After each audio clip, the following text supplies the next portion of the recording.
Welcome to Horror Movies and Beyond, a show about reviewing horror movies for the living to understand the dead. And I'm your host, Ivotres Littles, and I'm here with four amazing guests. We have director Luke, writer Michael, actress Caito, and Shaina to talk about their Shudder original movie, Revealer. Hi, everyone. Hello. Hi. I'm so glad to see all of you. This movie, oh my God, it was so good. The dialogue, I'm sorry. It spoke to me. It probably spoke to a lot of people and is so relevant today and any other time. But man, it was so good. How are you guys doing? Oh my gosh. Amazing. So good. Especially now. Yeah. Well, that is good. Like I said, this movie was so good. The dialogue was so good. It was well thought out. Especially the chemistry between you two ladies were just, man, it was like, I don't know, good versus evil, but then you find out what it really is. Like, we all have a past and we hide from it and we use things to hide from it. But what we're using to hide from it may not always be great, and it's making us look bad. It's making us be judgmental when we're thinking we're doing the best. But sometimes you have to step back and just see the whole picture. And that's kind of what it progressed throughout the film to the very end, that we're all the same. We're all in the same boat.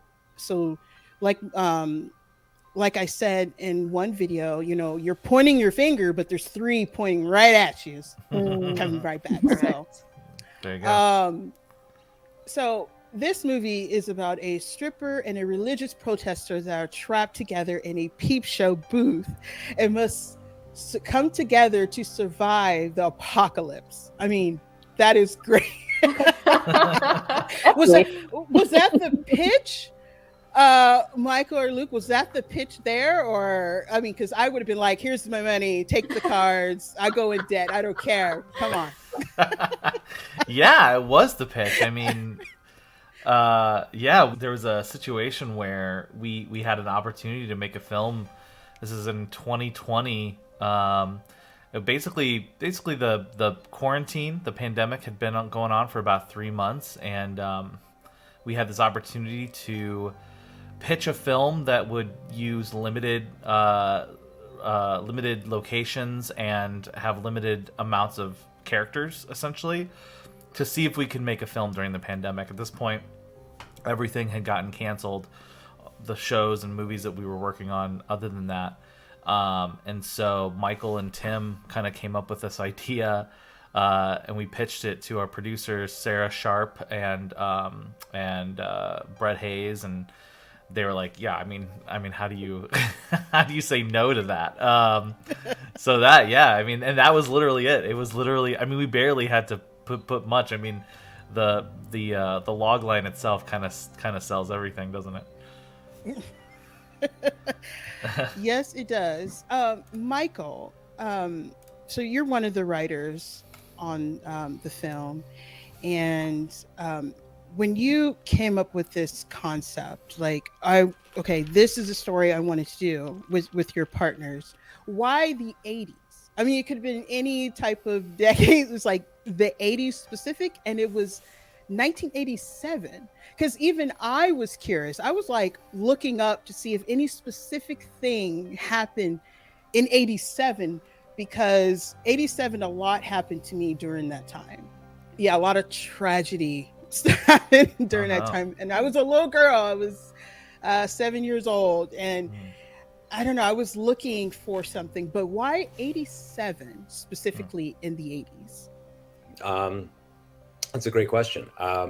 So initially, there's a couple reasons that we did it. I think making it a period piece, one, I think So this really, the basic concept started with Tim, and Tim and I together with Luke too, really fleshed it out. And I don't recall like details of who came up with what or how exactly it developed, because it happened at just such breakneck speed.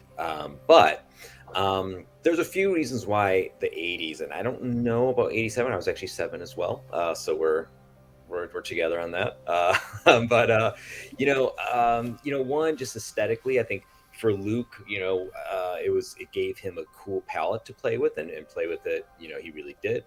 It's funny because we always say, and Tim Murray says this a lot. He's like, well, you put something in the 80s and there's no cell phones, and you circumvent that problem of technology. But like, I was thinking about this the other day. I was like, when the sky turns red and the revelation bells are going off, I'm pretty sure the cell towers are down. Verizon's the first to go. Yeah, I think. But I think the main thing that turned out to be rather prescient unintentionally, but prescient nonetheless, is that the 80s, and that time of the 80s is Satanic Panic. And it's this time of this feverish need for the Christian right to control media, to control people, to control entertainment, and to control thought. And they did that by wielding the idea of the Satanic Panic and toys and certain movies and Dungeons and Dragons and stuff like that, and whip people in enough of a frenzy that they would behave in very according specific ways. And that's where you get Shaina's character Sally from, who's a very close proximity to some of these people. Tim actually grew up, in where he was, Wisconsin, where somebody was really like this. And it just gave us this good, felt palpable and felt real to the time, to play with these ideas. And like I said, now here we are 2 years after we wrote this, and it's become such a weird and uncomfortable thing that's hitting closer to home than I think any of us would like. But it gives the movie another bit of resonance, not that we wanted to, but like, I think it's important to think about these things and think about how the idea of, as I'm sure we'll talk about more, the idea of religion and morality can be wielded in very destructive and harmful ways. Mm-hmm. Yeah, the other thing we were thinking of too was, because I think it was Tim's initial idea to set this in a peep show booth, and part of that was to say, well, what's a situation where these two people could interact, but there would be a wall between them, essentially. And so from the wonderfully weird mind of Tim Seeley came a peep show booth. And one of the reasons, I think there's also like several reasons. I know Tim has personal reasons of why he said it in 1987 that he's talked about before, but it also sort of was the situation where there aren't really peep show booths anymore. So kind of setting it in the 80s where that was actually a thing versus now where you don't really have that, to kind of create sort of a unique environment, a unique location, was also one of the reasons that we did that too. Okay. The casting, I think, is such a played such a big part in this film, because I don't think anyone could have done it. I mean, it was just such perfect between the two ladies. I mean, I can't stress that. I tell people, oh my God, I've watched a lot of horror films. I just love them. And then sometimes the chemistry is off, or you like, oh man, they could have did better or whatever, but it was so perfect. So the process of finding these ladies, like, how did you know, Luke, like when you're sitting there, how did you know? Because it's perfect. Yeah, I mean, we had a great casting director who got us a lot of auditions, and we watched a lot of people, but both Shaina and Caito were kind of immediate for me. And I remember watching both of their tapes and thinking both individuals just brought so much extra, and things that we basically put in the movie that they had done in their audition tapes. So for instance, like Caito's audition, she did the whole hand motion thing at the beginning, the little splooge motion. And I was like, amazing. Like that, that's not in the script. She just sort of totally did that, and I was like, well, this is just so much extra. It helps me basically see that person as the character a lot more. And Shaina was the same way. Shaina had so much physicality to her audition that she added, that immediately, like, I could just see her in the role. And in fact, like, one of the things she did was her closet monologue. And, she was bent down against a wall and sort of like just I literally, when I saw Shayna's audition tape, I cried. I literally cried multiple times. And I mean, that's all you need. And the thing about an audition tape is you don't necessarily know if those two people are going to have chemistry necessarily. Sometimes you usually get the benefit of a screen test or something like that. We didn't have that benefit, but fortunately we just got so incredibly lucky that not only do they have incredible chemistry, they actually knew each other. And I didn't know that when I cast them. They're both in the Chicago entertainment industry. Had you guys worked together before, or just known each other? No, just okay. I didn't think so. Just knew each other. Yeah, through the community. I would say we were probably like acquaintances who were interested in being better friends. Mm-hmm. I don't know if that's true for you, Shaina, but and it came true. I know this way. So we meet, Angie and Sally, and I mean, the details in this film are spot on, because as she's walking in the parking lot, you see 1987. Like, I saw that on the ground and I was like, you set the mood. Thank you. It took me two viewings to see that. I completely missed it the first two times. I was like, oh.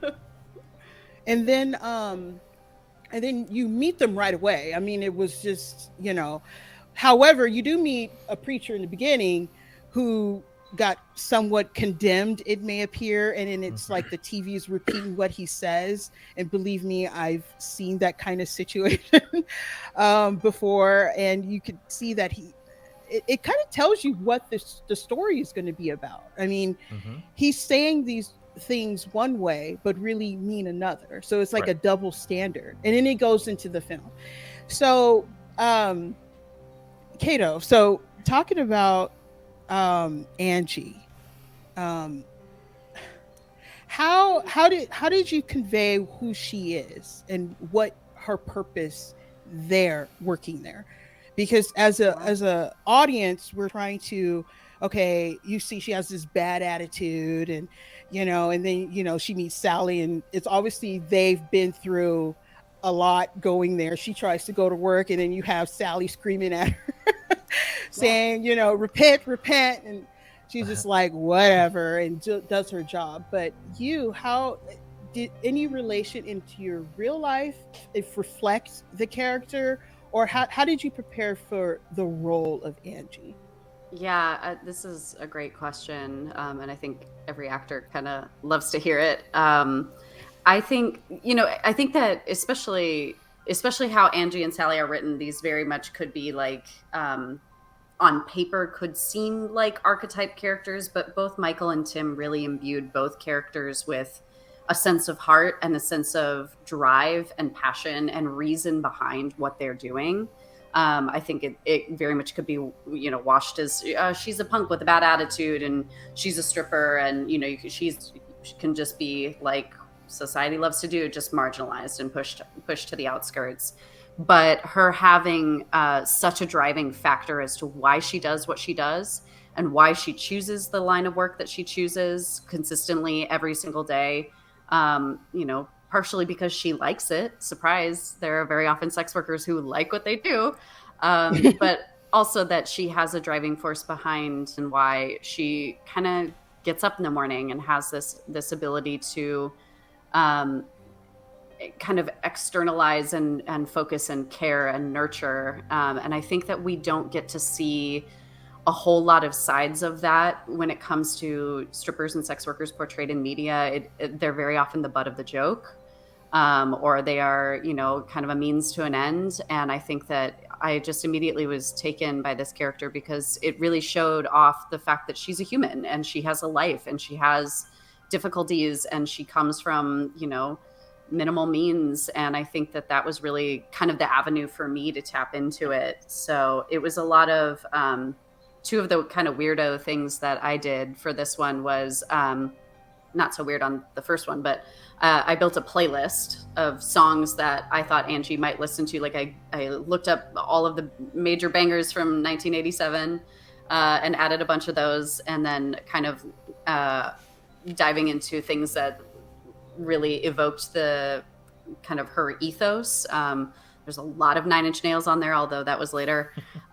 There's a lot of Gunship on there, thanks to Luke introducing me to that band. And the other, so I would listen to that as I would warm up, because this was an incredibly physically challenging filming process. We were always moving, and it took a lot. And so that was kind of my warm up process. And the other thing I did is I drew up a birth chart for Angie. So I did all of her astrological placements, and because astrology was something that was a fun way in for me to kind of see, like, to go backwards and see her on the page and see like what kind of placement she might have as a result of that. So, but yeah, I think kind of going back to what you're saying, that I think everybody has a driving factor. And I think that Angie is written as a character who has a lot more going on than she is just a stripper, and we're just going to put that label on her and leave it as it is. So we get to Shaina. So we meet Sally, who's outside screaming, "Repent, repent." I growing up had a very religious family growing up, and I'm not going to get deep in that. So seeing both the characters interact, that was something I grew up with. Like, no, I want to do this, and then you have this side screaming at you. And there was something about that, because I wrote here, there was something that she said that I thought was important, even though she said it later. But when you go back and see her outside, talking to everyone, trying to prevent them from going to reveal her, she said it's easier. It's shouting at people is better than talking to them. And then I was like, that is true, because sometimes if you think you're getting something across, if you scream at them, and that played such a big role at the entire time. So, yeah. But Shaina, how did you prepare for your character? Because it was so believable. Like, I was like, geez, calm down. Like, just try to go to work. Let us work. But how did you, I would say that would be a harder role to get into, because obviously you probably, I don't know you personally, but I don't know if you really believe any of that. No. Like, vehement no. But I mean, to project that energy was so real. How did you prepare for that role? Yeah, I mean, so yes, it definitely came with its challenges, because my beliefs don't align with my characters, which I actually love those roles. I'm drawn to those roles because you get to build something that is so outside of yourself, but then get to pepper in some of who you are as well as the actor. I think like some of my favorite actors and characters always have some of themselves inside of it. So I also grew up with a religious family, not incredibly hardcore, but like enough where it was very present. And that was something that I definitely would draw from, especially like this idea of shame, which I think is so present in Sally. She, like you said, is screaming to cover this shame that she feels. She so deeply believes that there is something wrong with her, and that there is this evil and this darkness in her. And I think the harder she holds to these convictions that she is taught, the quieter those voices and those thoughts would be. I I definitely did like a very deep dive into the Satanic Panic and to the Tammy Fays and like those religious zealot types. And like Caito was saying too, I think it would be very easy to archetype this person, but these people exist in our world, right? We see them everywhere. We see the televangelists, we see the protesters outside of abortion clinics, outside of, you know, anything. And to write them off as an archetype would be doing the vessel that I was given a disservice. So like I don't think that Sally's a villain, but some people might, especially at the beginning. And with any villain character, you have to play them earnestly. You have to believe wholeheartedly in what you are saying, because evil people don't think they're evil. And so, yeah, I think building this character was just a blast. I read a lot of Revelations just over and over to kind of like get, because that language is so hard too. Like people that quote Bible verses. So like Michael and Tim writing in like these quotes, I was like, oh, there it is in Revelation. So like getting that used to like being in your mouth as somebody that just recites things at you was really important to me. And like the physicality of this character, somebody that's very like, you know, like you said earlier, like 3 fingers pointing back at you. Like, I think that that was like something that was really important to me too, of like building this physical life for Sally. And then just kind of like staying in the emotion of it was really important on set, which I have to give props to Caito and Luke for just facilitating such a safe, amazing environment on set to just play and like feel the feels and be able to go there and be able to yell at Caito on the other side of this wall. There's a lot of yelling and a lot of, when cut was called, running around and hugging each other and then going back. That's what I really. Oh, I'm sorry. Go ahead. Oh no, I was just gonna I was gonna add one thing to Shaina that one thing I love about Sally, I noticed this on the last viewing that I had of the film, was this idea that when you see Sally in the booth, there's actually a lot going on underneath there, because she's not just dealing with the fact that she has this secret that she's holding on to, but she's also dealing with the fact that the rapture just happened and she didn't get taken away. Yeah. And she has to stay stringent in her belief, while probably in her mind is swirling with why am I not there? Yeah. And so there's this constant conflict with Sally. And when I watched the movie the last time with that in mind, it even brought more out of Shaina's performance, just sort of knowing sort of what's going on under the surface. And especially, I think this is a good, the shameless plug to watch the movie more than once, please. Because you'll, understanding things that happen later, I think create a new way to view it. And that's one of the things that I think is super fascinating about that character, especially the stuff in the booth and sort of seeing what she's dealing with in her own mind constantly. I think one of my favorite things to work on as an actor is like subtext. Mm-hmm. And like what is happening under the surface, like what are you actually saying without saying it, right? And I think that Michael and Tim wrote such great lines to allow space for like this other life underneath. And like Luke said, so much of that was I have to keep going because I have to be taken by the Lord, and like I know that it will happen, but there's like this fear of I wasn't chosen. Yeah.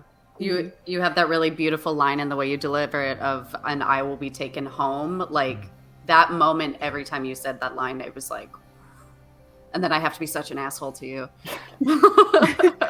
To add to that, I wrote down something that you said, Caito, as Angie. You said, so why are you crying in a peep show, then lined up at the pearly gates? Yeah.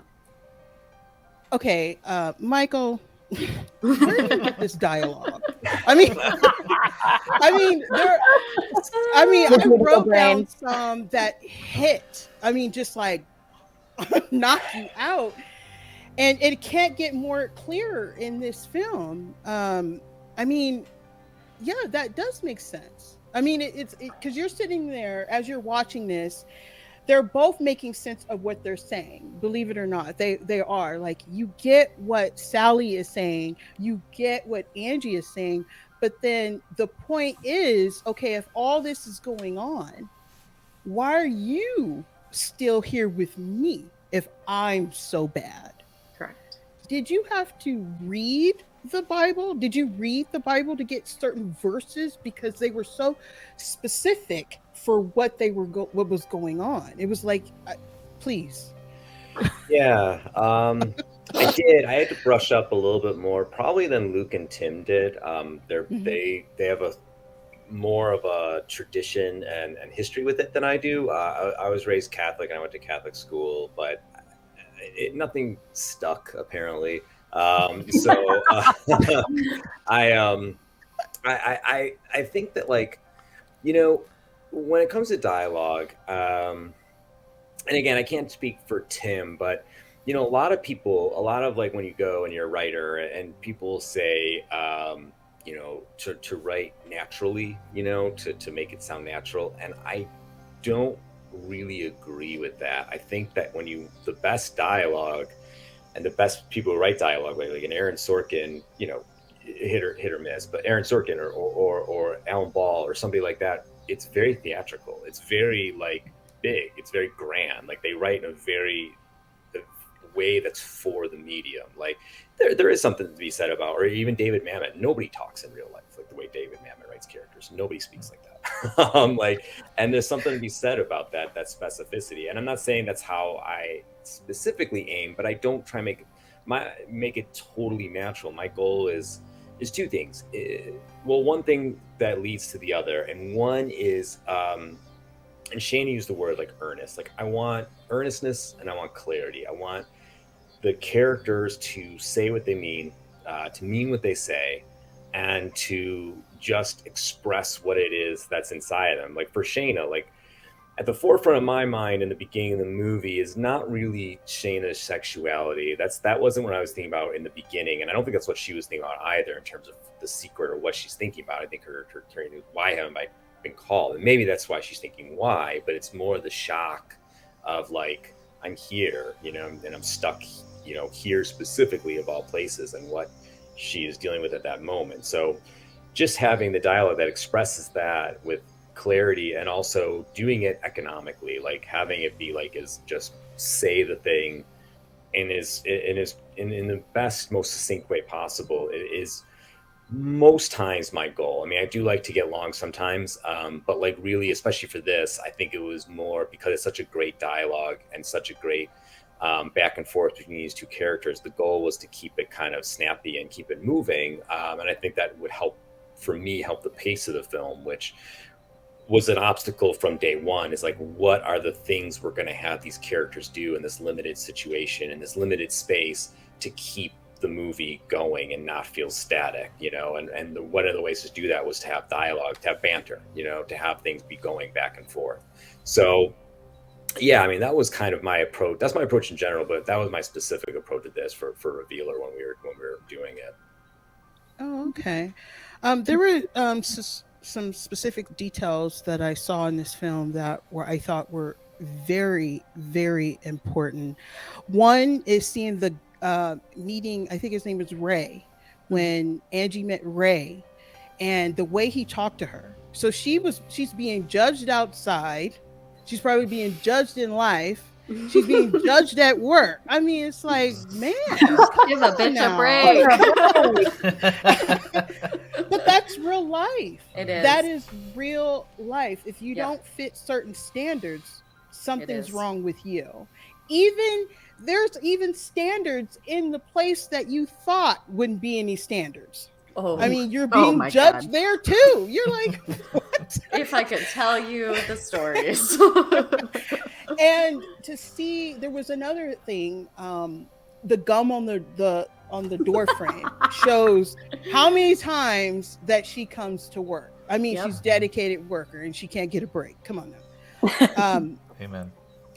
So I mean, that was so important, and I love that in the film. And and also as she is working, you have Sally outside trying to talk to each person to prevent them from going in, and no one's paying attention to her. So she has this sense of like what she's saying it doesn't matter. What's the point? But she still doesn't. It's like when then she's being judged by the people as they're trying to walk in, like, get away from me. And she's like, no, this is the right way. And then you could see how, during the montage, that it's kind of breaking her a little bit, like, hello, this is important. And then the rapture happened. Yeah. So that's where it just like, I mean, what? It really turns. And then you have Angie stuck in there. Yeah. And I believe that, to me, I felt like the door being stuck and her just stuck in there is like, this is who you are. You have to deal with it. You can't just run away. Yeah. Even if you try to run out,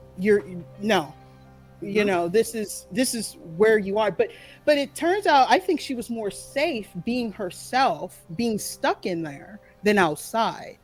Correct. And then that's when Sally comes in, and and I wrote here, the place that Sally finds repulsive is the place she finds refuge.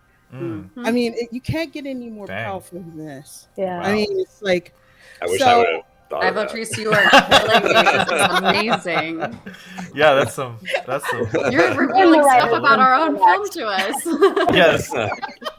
Well, like I said, this film spoke in so many ways because I was bullied. I was judged for not being a certain way. The funny thing about that, I didn't even see Sally get in there. Oh, like, you don't even see her in her there. very quickly. It's there. That's there. That's a second, third watch, kind of. There you go. Yeah, look for it. But see, that's a message in itself that Michael, that you got, and Luke, you guys put in there. That's a message in itself, because she could have stayed out there and tried to convince to go to the pearly gates, but she was like, oh, hell no. I don't know what that is. I'm going in here. But why not stay out? So why do you think she didn't stay out? Like, why not, Shaina, like, why do you think your character didn't stay out? I mean, I know this is reaching into the in between, but for your perspective, give us the upside down. The upside down. Yeah, I mean, I think that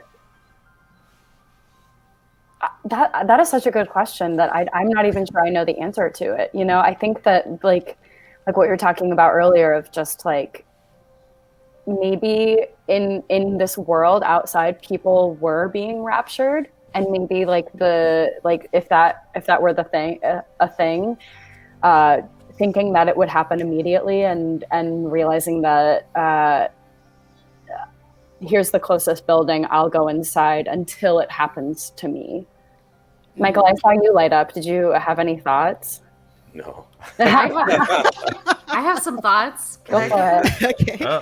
I think that I think that there's a level of like, Sally is actually quite scared.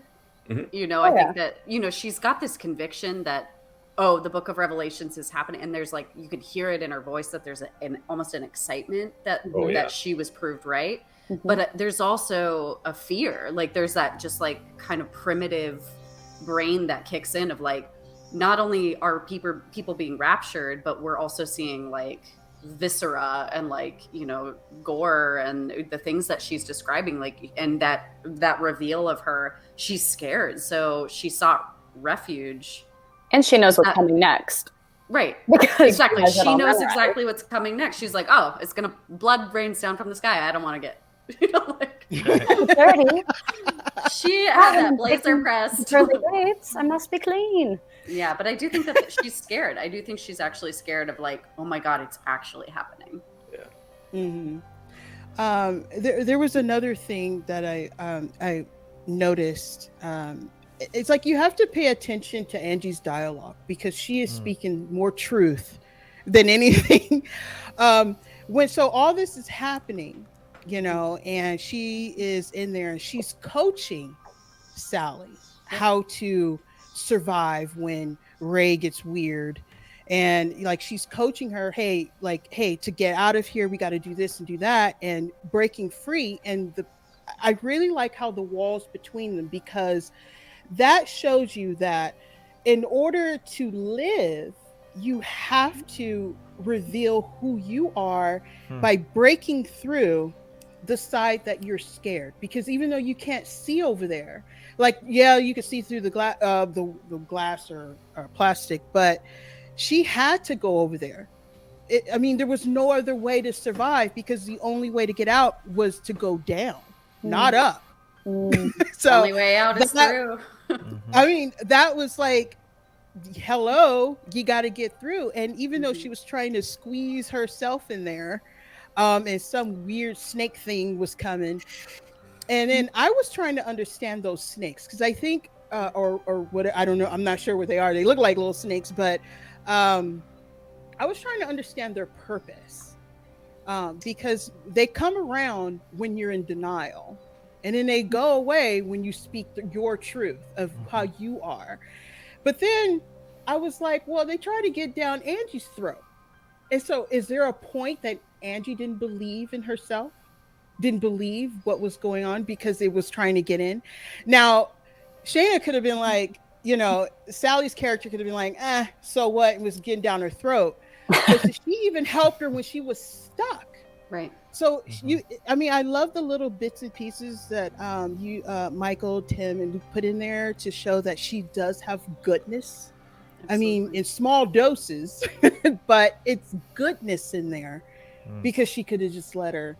But in the sense, I think she needed her.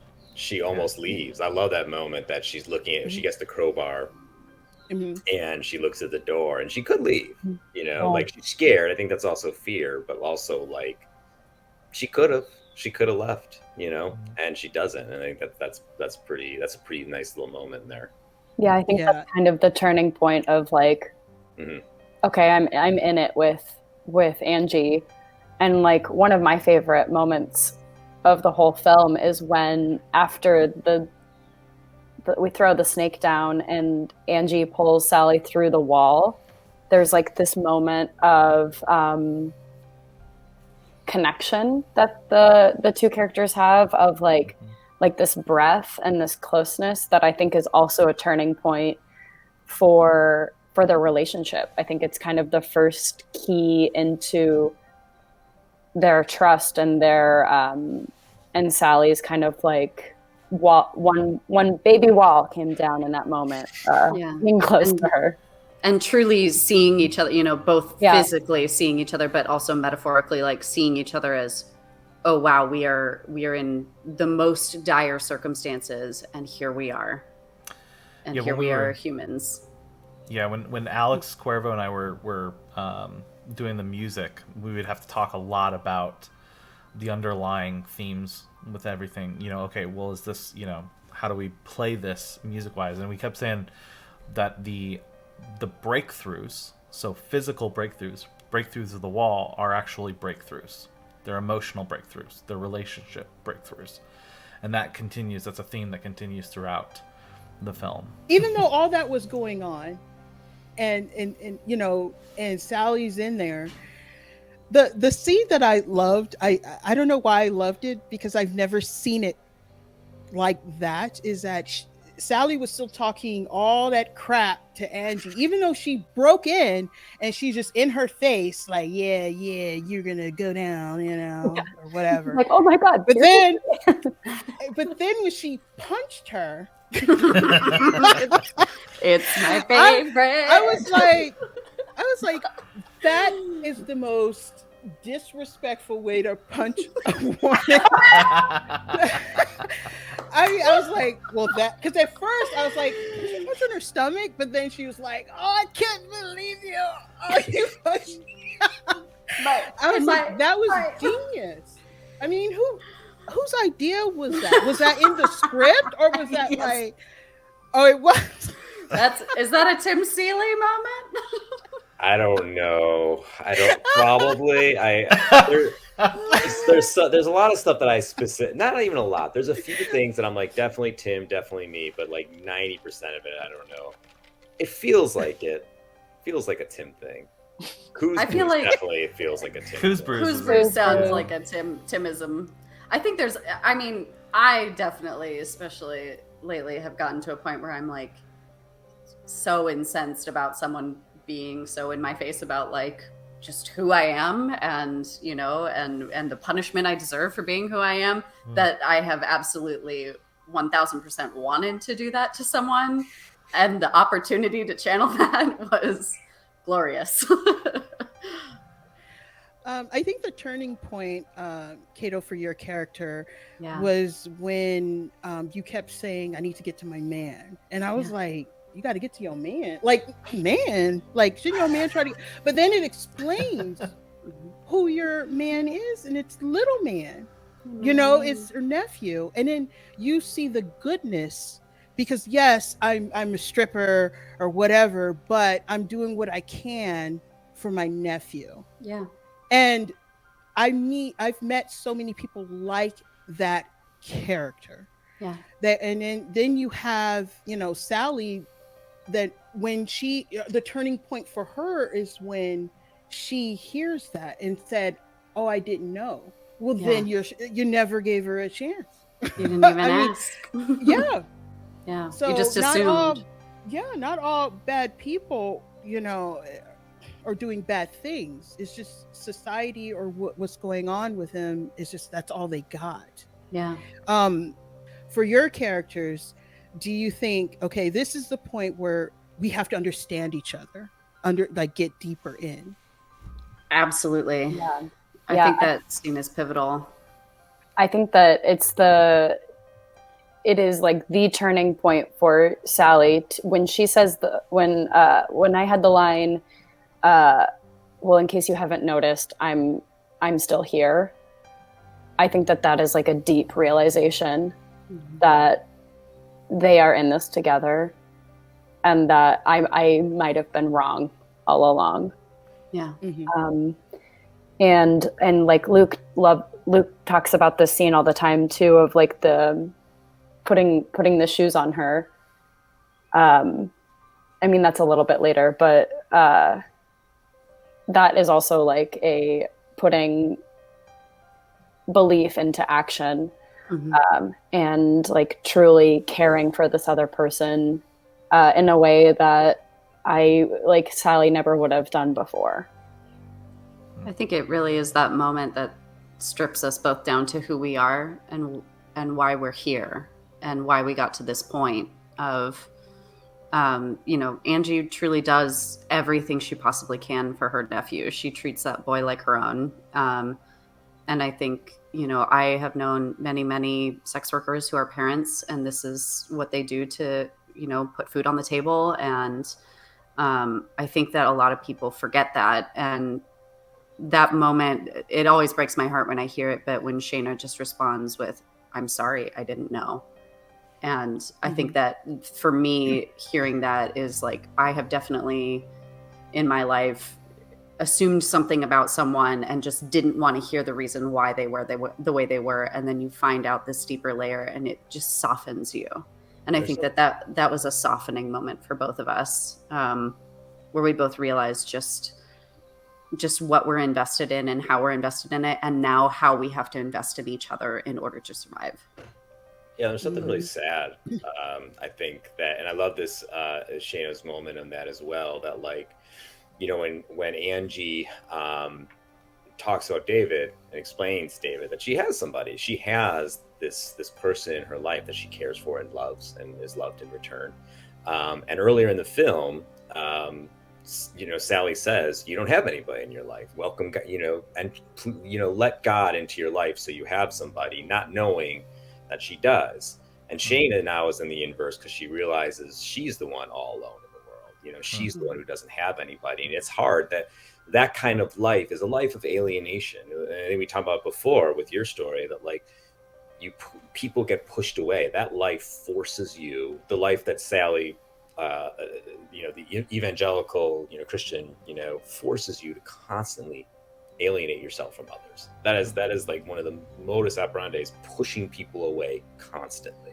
And that's where Sally was. She pushed everybody away. She's the one who doesn't have anybody. She doesn't have a David. She doesn't have that in her life. And I think it's very sad to realize that she's been left behind.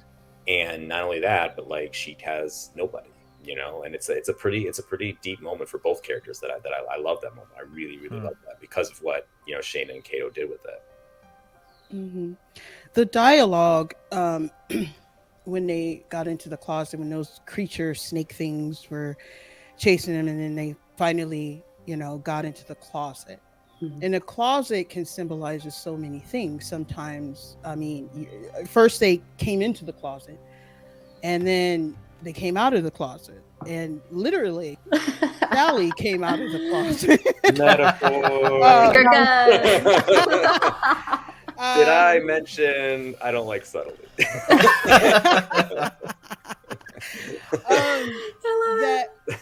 The dialogue in there is when, you know, when Sally was trying to say, you know, who she was, and then she was like, oh, never mind. And then Angie turned to her and said, no, I can't think of anything else. I mean, it was like, shoot, I was like, I want to know what was going on. But it just I felt so sad for Sally, because she spent so long hiding who she was that she thought it was a bad thing, that she would be condemned. And the realization is that she didn't leave when the rapture happened. So she's there because of who she is. That's what she believes. But really, it was her salvation, because she understood Angie, like why she was doing her thing. Like it finally came to her. But at the same time, she felt comfortable enough to say, you know, when I look at you, I feel these things, and I'm dirty, I'm bad. But really, you know, Angie is like, no, that it's not, you know, it's who you are. And that was so, I just like, man, I know how that feels. Yeah. Because I struggle knowing who I am and knowing what I want to do. But then you have people telling you can't, or it's bad. Yeah. And it just sucks. I mean, it so sucks that you have to wait to you're literally hiding for your life to come out of the closet to say who you really are. I mean, how was that right there? Because I felt every word that Sally was saying, and I felt, even though Angie wasn't saying anything, but I felt her listening. Like at that moment, how did that work between you two, of getting that feeling come across? Yeah, this is a big question. Well, that scene, first of all, is like what drew me to the movie.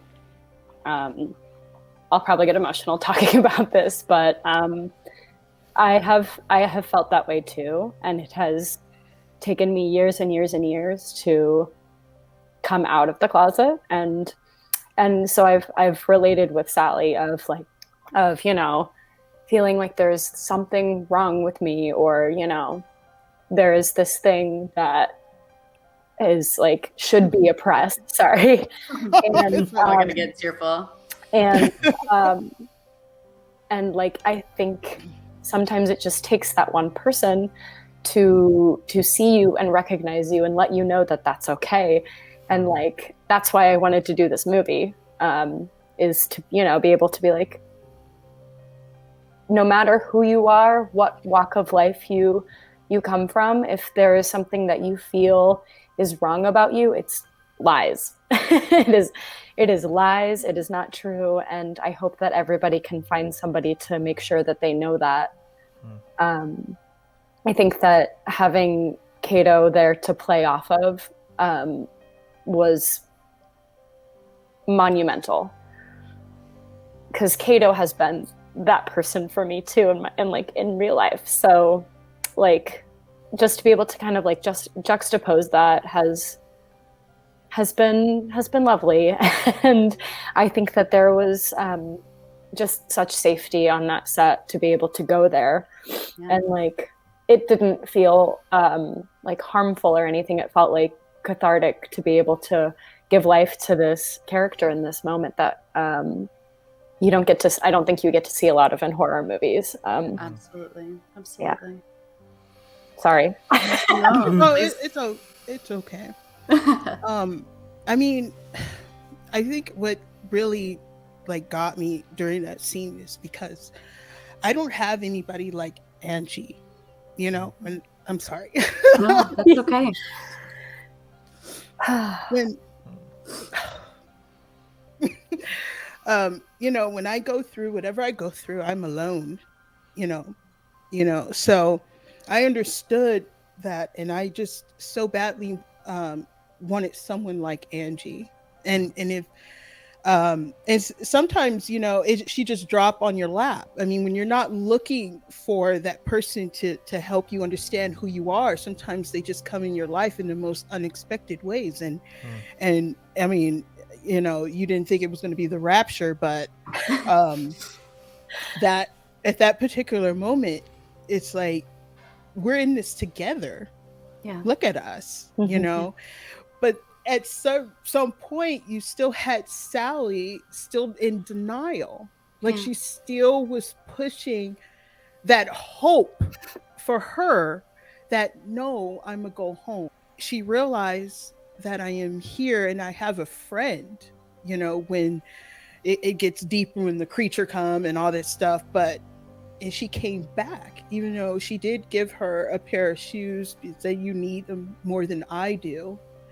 And I think at that point, walk in my shoes. And as she walked away in them, and you know, her you know, Angie got taken away into like, okay, you're going to have to face what it is. We're like, no, I see who you are. You want to watch, and where's my friend? She could have left. They both could have just like whatever, but they needed each other because one, they needed what each one had, confidence and realization of who they are, and accept. And Angie did accept that. And I think, you know, Sally just needed someone to see it's okay to accept, and no matter the consequences, you are who you are. And that's what this film, I think, really focused. Yeah, it's a horror movie. Yeah, I mean, someone got their head all, you know, just banged in, and you got these slithering creatures and this demon-like thing running around. But the point that it's making, like, no matter what's going on, no matter who you believe you are, the bottom line, we all want to be loved by someone. And communication is key. Understanding that, yeah, this is who I am, but does it condemn me? Because even though she expressed who she was, nothing happened to Sally. Nothing, like, she didn't get condemned even further than what she was. And I mean, this film just really spoke on so many levels with that. The maze. I mean, you could see little people in there or whatever trying to figure out where they want to do. But Sally and Angie found out who they are, and you see them go into the journey. That, I think that was terrifying, because the bigger picture is bigger than what you see. Yep, exactly. So please, Michael and Luke, that maze in there, and you see these people wandering around. What was that trying to show? Because I have my own interpretations, but like, is people still lost in their own way, and Sally and Angie found theirs? I mean, you know, I want people to sort of come to their own interpretations. I will say, I think, you know, a lot of that is meant to say, you know, there is something really bad happening outside. I mean, the movie is meant to be from Angie and Sally's point of view, but specifically Angie. It's actually interesting that you make that mention about Angie being the revealer. You know, the movie's, you know, even on the poster, it's Angie there with revealer underneath, and the movie is primarily taking place through Angie's POV, we rarely, if ever, see something that Angie doesn't necessarily see. There's maybe just barely a little bit, and so, that is the point. But once they've sort of the thing that's been chasing them, they essentially handle, and then they go off. It's meant to say that their journey isn't over, that there's still more.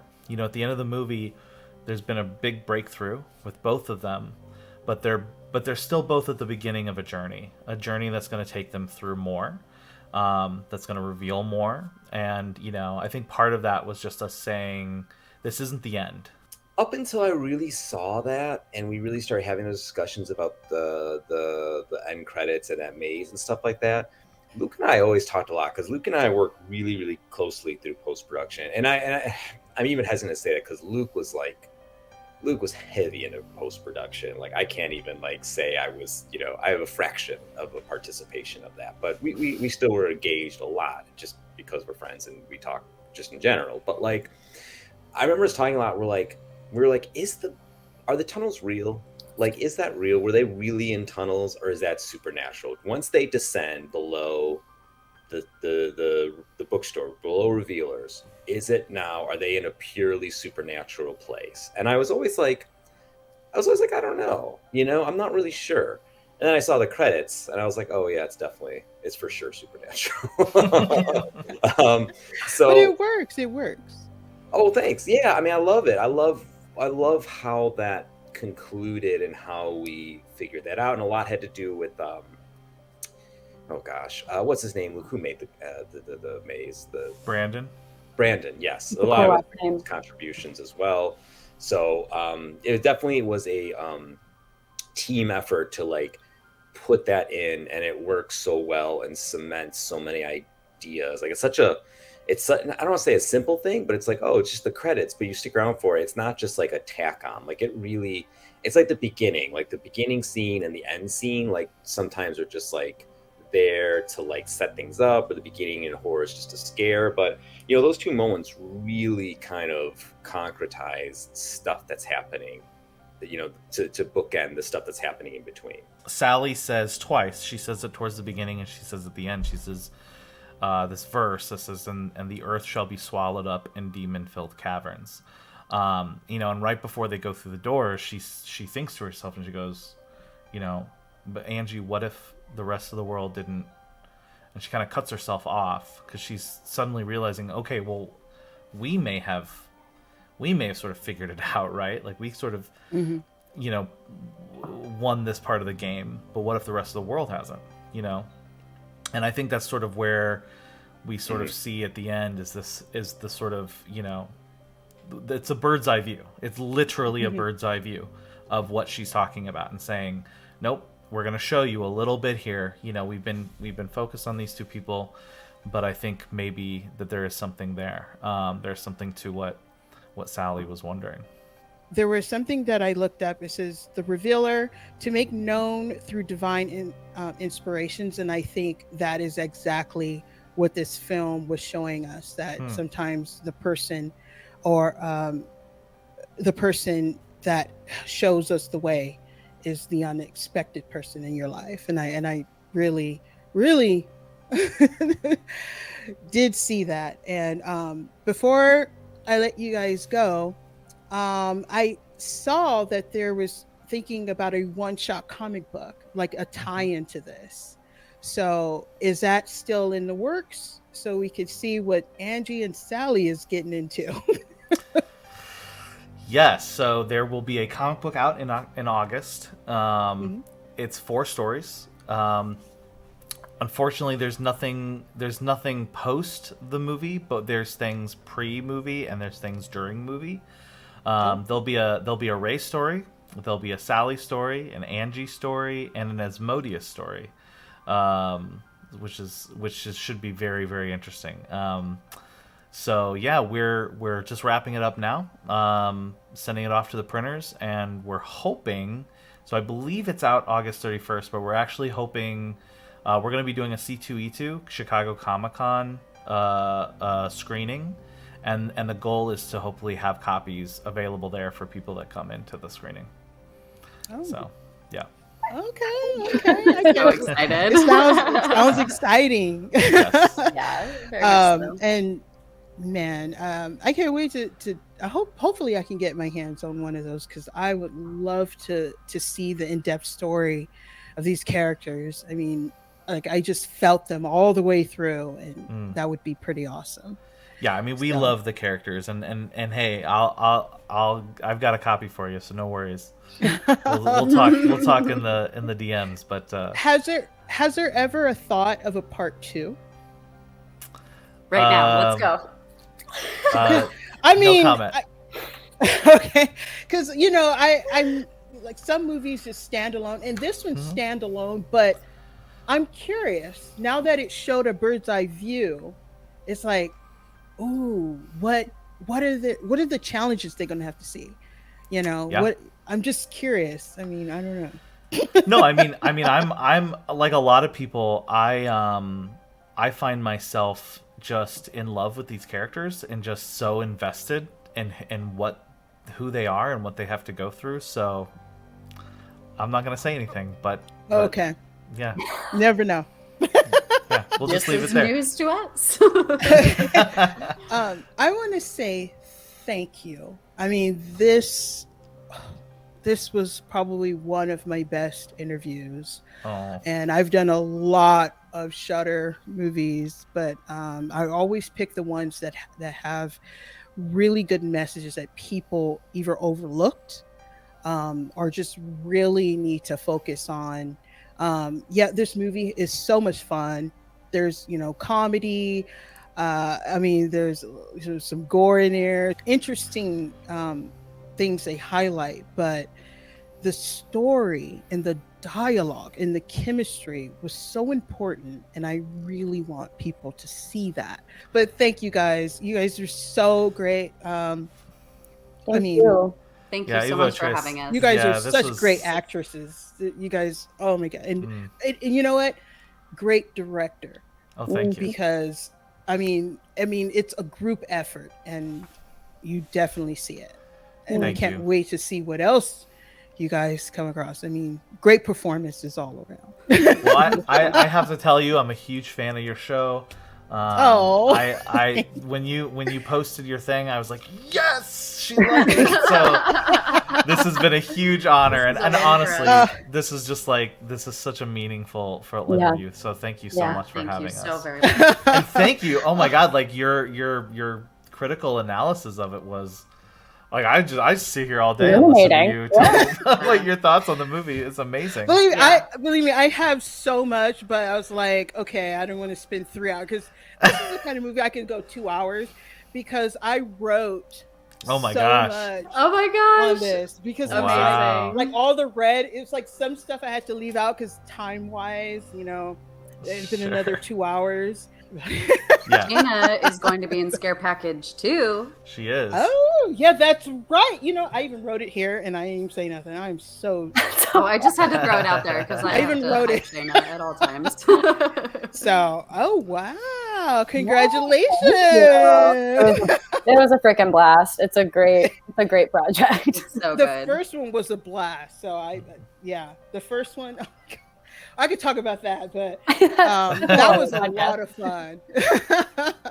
So, but thank you guys. I wish Thank you you. the best on the journeys you have, and besides, well. I mean, any projects that we should be looking out for. I know Shaina, you're going to be in Scare Package 2, Rad Chad's Revenge. Hell yeah. But Luke, I think I saw your name for. Is it Revival? Is it We are- Revival? Yeah, we are working on Revival. Yep, the adaptation Okay. of that, but I can't really say anything just yet. I so. understand. Believe Yep. me, I understand. We will look out for that. Yeah. And Caito, is for you. Yeah, I am in the upcoming film Black Mold, which will be releasing in early 2023, which is almost entirely the same team that did Revealer, and a big portion of the same team that did The Stylist. So that was written, directed, and edited by our post-production supervisor on Revealer, whose name is John Pata. So really looking forward to that coming out. Me too. Okay. All right, all right. You guys are busy. That's Keep good. it all in the family. Yeah. Yeah. Let's keep it that way. So, thank you guys out there for watching this interview. It's amazing. And if you want more videos like this, please like, subscribe. Don't forget to leave a comment and follow each one of them and their amazing work. Thank you guys. Thank you. Thank you.